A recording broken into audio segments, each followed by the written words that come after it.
मित्रों, आज के हम इस पाठ में उपशास्त्री द्वितीय वर्ष के प्रथम प्रश्न पत्र अनिवार्य संस्कृत व्याकरण एवं रचना को पढ़ेंगे। संस्कृत व्याकरण एवं रचना, इस विषय को हम संस्कृत निबंध पथ प्रदर्शक इस ग्रंथ के माध्यम से पढ़ेंगे, जिसके लेखक हैं वामन शिवराम आपटे जी। वस्तुतः संस्कृत व्याकरण एवं रचना के अंतर्गत बहुविध विषय हैं। कारक, वाक्य विश्लेषण, व्याकरण रूपों का प्रयोग इत्यादि।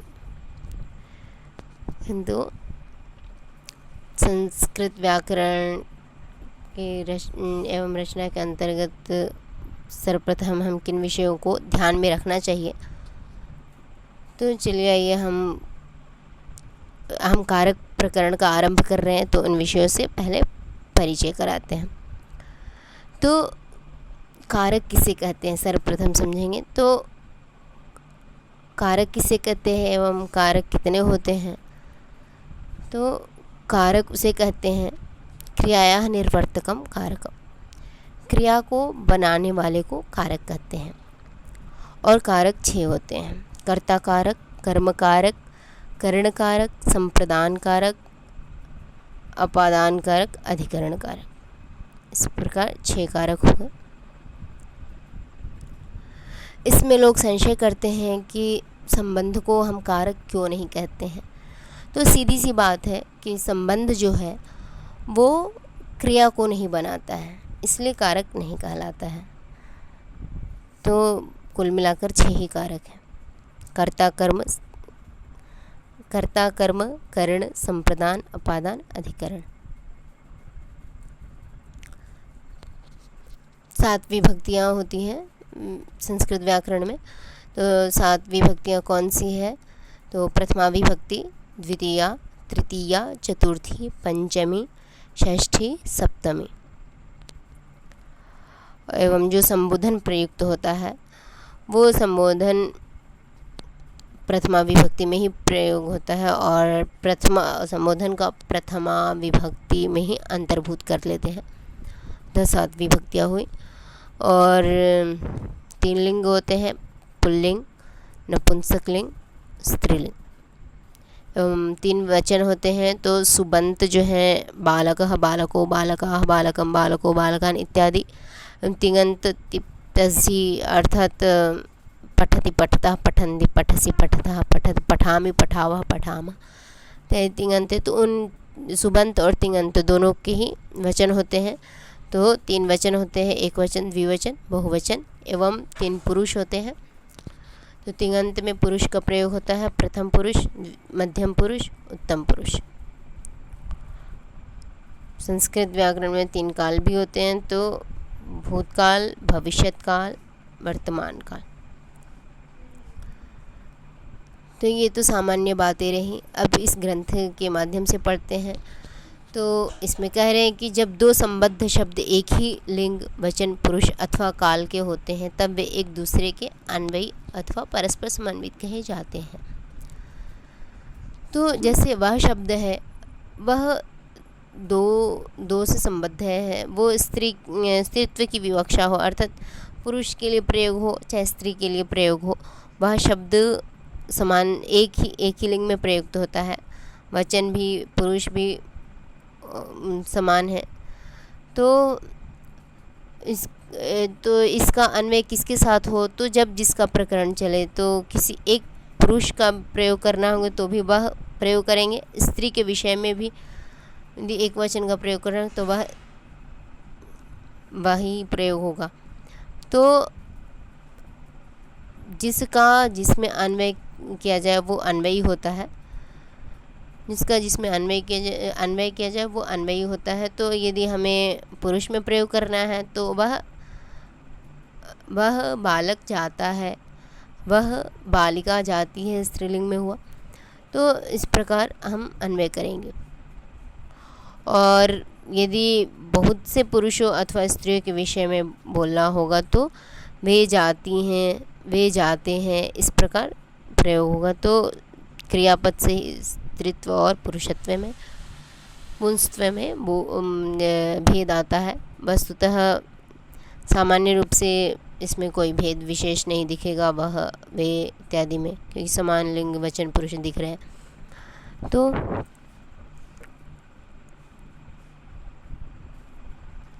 अब आगे चलते हैं। संस्कृत में 3 प्रकार के समन्वयों पर ध्यान देना चाहिए, कह रहे हैं। तो पहला है कर्ता और क्रिया का समन्वय, दूसरा है संज्ञा और विशेषण का समन्वय, तीसरा है संबंधी और संबंधवाची का समन्वय। पहला है कर्ता और क्रिया का समन्वय। तो कर्ता किसे कहते हैं? तो पाणिनीय सूत्र है एक, स्वतंत्र कर्ता। क्रिया को करने में जो स्वतंत्र हो उसकी कर्ता संज्ञा होती है। तो यहाँ पे कह रहे कि जिसके विषय में कुछ कहा जाता है उसे वाक्य का कर्ता कहते हैं, और वो प्रथमा विभक्ति में ही होती है। तो कर्ता में प्रथमा विभक्ति हमेशा होती है, ये निश्चित है। और जो क्रिया प्रयुक्त होती है वो कर्ता के अनुसार ही होता है। तो कर्ता यदि एक वचनांत है तो क्रिया भी एक वचन एक पुरुष वाली ही प्रयोग होगी, अर्थात क्रिया का वचन और पुरुष कर्ता के अनुसार ही होगा, अर्थात जिस वचन और जिस पुरुष का कर्ता होगा उसी वचन और उसी पुरुष की क्रिया भी होगी। जैसे उदाहरण है, आसीद राजा शूद्रको नाम। तो ये कादंबरी में मिलता है, कादंबरी जो कि बाणभट्ट विरचित ग्रंथ है। तो आसीद राजा शूद्रको नाम, शूद्रक नाम का राजा था। तो इसमें क्या है, राजा जो है कर्ता है और एक वचन का है, उसके अनुसार ही क्रिया भी बनी। तो क्रिया का जो ये कर्ता एक वचनांत है, तो क्रिया का जो वचन और पुरुष होगा वो राजा कर्ता के अनुसार ही होगा। तो राजा एक वचन है, तो आसित क्रिया भी असभुवि धातु से लंग लकार के प्रथम पुरुष के एक वचन में आसित रूप बनता है। तो ये राजा जो करता है वो उसके अनुसार ही क्रिया है आसित। तो शूद्रक नाम का राजा था, इस प्रकार का अर्थ हुआ। अब अग्रिम है साधयामो वयम। तो यहाँ पे वयम क्या है, उत्तम पुरुष का प्रयोग हुआ है। उत्तम पुरुष का बहुवचन में तो वयम साधयाम इस प्रकार का बनेगा। अभिज्ञान शाकुंतलम में इस प्रकार का ये वाक्य मिला है, साधयाम वयम मिलता है। तो ये नाटकीय भाषा है जिसका अर्थ हुआ हम लोग जाते हैं।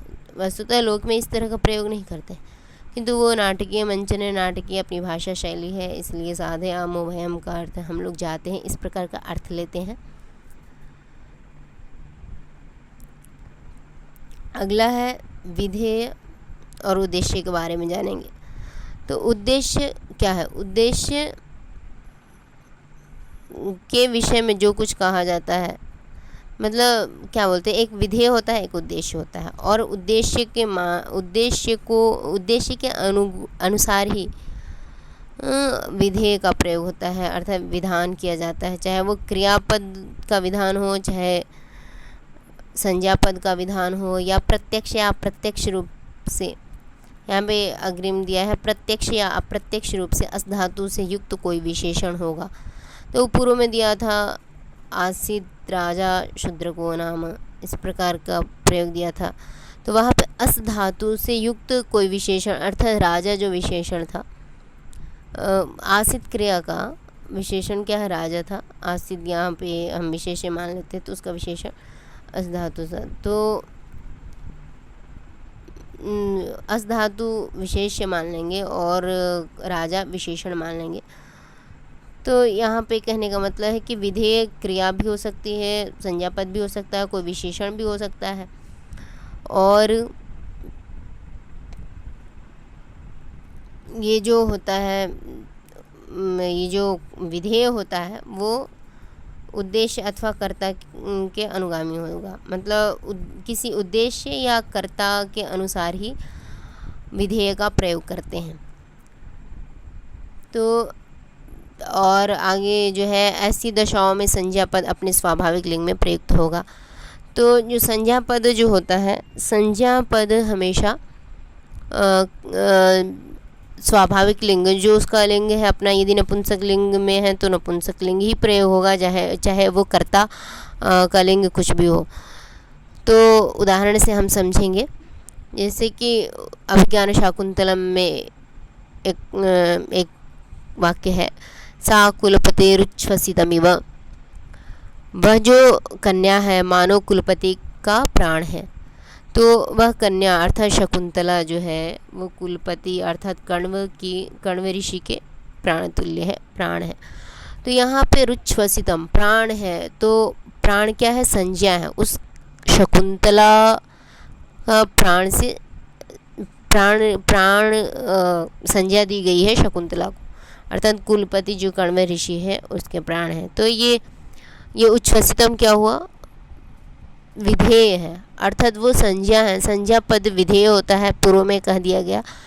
तो ये विधेय है और उच्छ्वसितम ये नपुंसक लिंग में प्रयोग हुआ है, क्योंकि स्वाभाविक लिंग अर्थात नपुंसक लिंग में हुआ है उच्छ्वसितम। ऐसा नहीं कह सकते कि सा जो करता है सा कन्या सा कुलपति रुच्छ्वसितम ही, तो वो सा से हम कन्या ही लेंगे, तो वहाँ पे क्या है, वहाँ पे स्त्रीलिंग है, सा स्त्रीलिंग है, किंतु यहाँ पे उच्छ्वसितम नपुंसक लिंग प्रयोग किया गया है, क्योंकि संज्ञा पद में, क्योंकि उच्छ्वसितम ये क्या है, संज्ञा पद है, तो संज्ञा पद में स्वाभाविक लिंग होता है, अतः यहाँ पे नपुंसक लिंग ही प्रयोग किया गया है।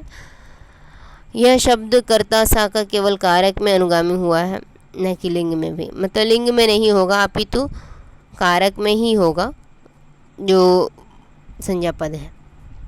अर्थात जैसे कर्ता सा प्रथमा विभक्ति में है, उसी प्रकार विधेय उच्छ्वसितम भी प्रथमा विभक्ति में है। और जो संज्ञा जो कर्ता में विभक्ति है, सा प्रथमा विभक्त्यंत है, उसी प्रकार जो संज्ञा पद है उच्छ्वसितम, उसमें भी प्रथमा विभक्ति ही होगी। लिंग में भेद हो सकता है किंतु विभक्ति में भेद नहीं होगा।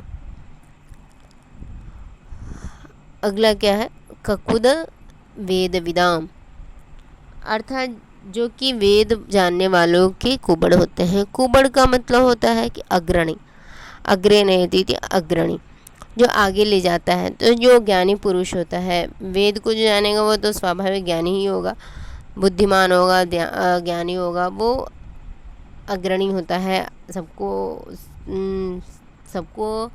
सबका अपने पीछे अनुकरण करवाता है सबको, तो वो अग्रणी पुरुष कहा जाता है।